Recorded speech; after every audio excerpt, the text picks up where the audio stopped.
Hi there, Simon from simonwoods.com. Four Spanish wines, four Spanish red wines, two from Valdepenas and two from Somontano.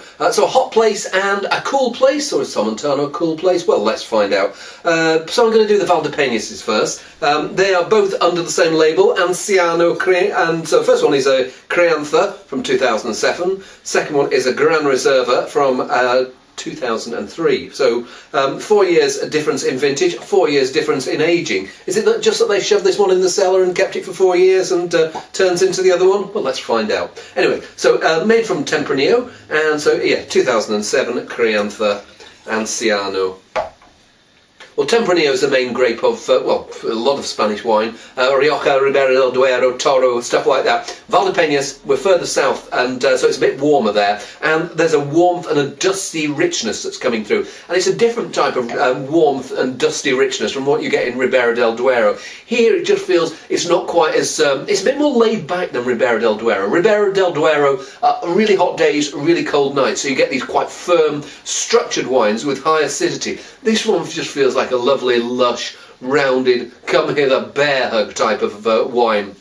No, it doesn't smell like it's going to be amazingly complex, but it's got this warm vanilla, slightly baked fruit richness to it. It smells like it's going to be a crowd pleaser. Let's see whether it is.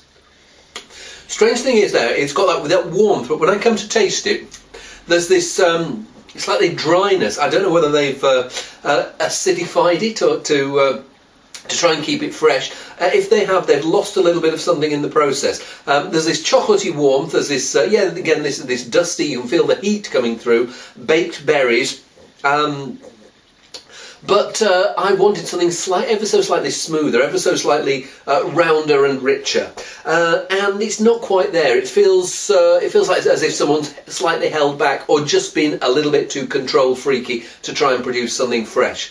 It's okay, but it's not great. Let's see whether the Gran Reserva is great. So, aged for 7 years. It doesn't say how long of that was in barrel. Does it say on the back? No.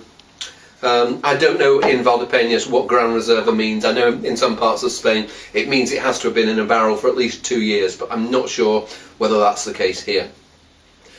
Well, wherever it's been aged, it's been blighted by this little fellow. It's corked. Hey. Can't do anything about that.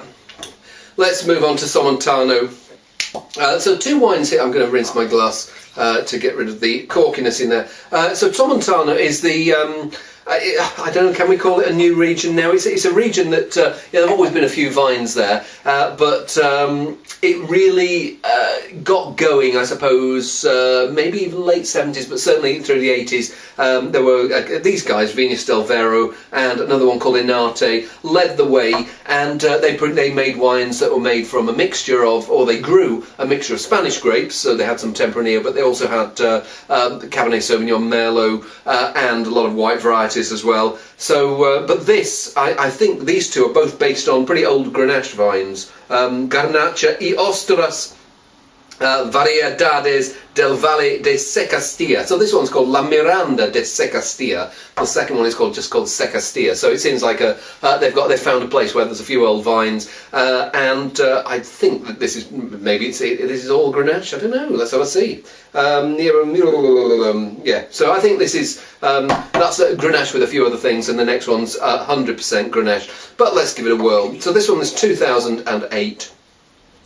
Now this smells good, and this smells authentically Spanish. I was talking about dustiness on that Crianza, and there is this slightly dusty warmth there, but it's accentuated by it being based on Grenache, which is a wine that is a grape that needs quite a bit of heat to get it right. But once it does, it just gives this generous, rounded, berry, plummy style of wines. Here, it looks like you're getting that, yeah, with knobs on. It smells really good. It smells like I want to maybe not spit this out.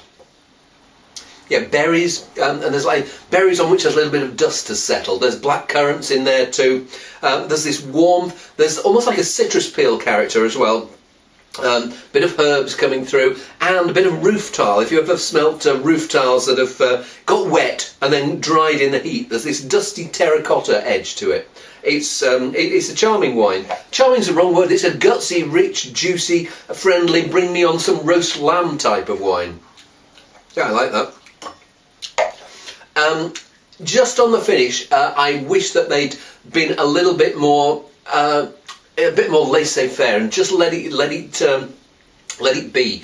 There's just something there that is ever so slightly dry, and it feels like someone has just cleaned it up a little bit too much, rather than letting it be that little bit, untucked shirt. Somebody has known how to make wine, but maybe not known when to stop. Let's see whether that's the state with its big brother, which is just called Secastia, 2005, and I think, as it says, this is 100% Grenache, or Garnacha, as it is here.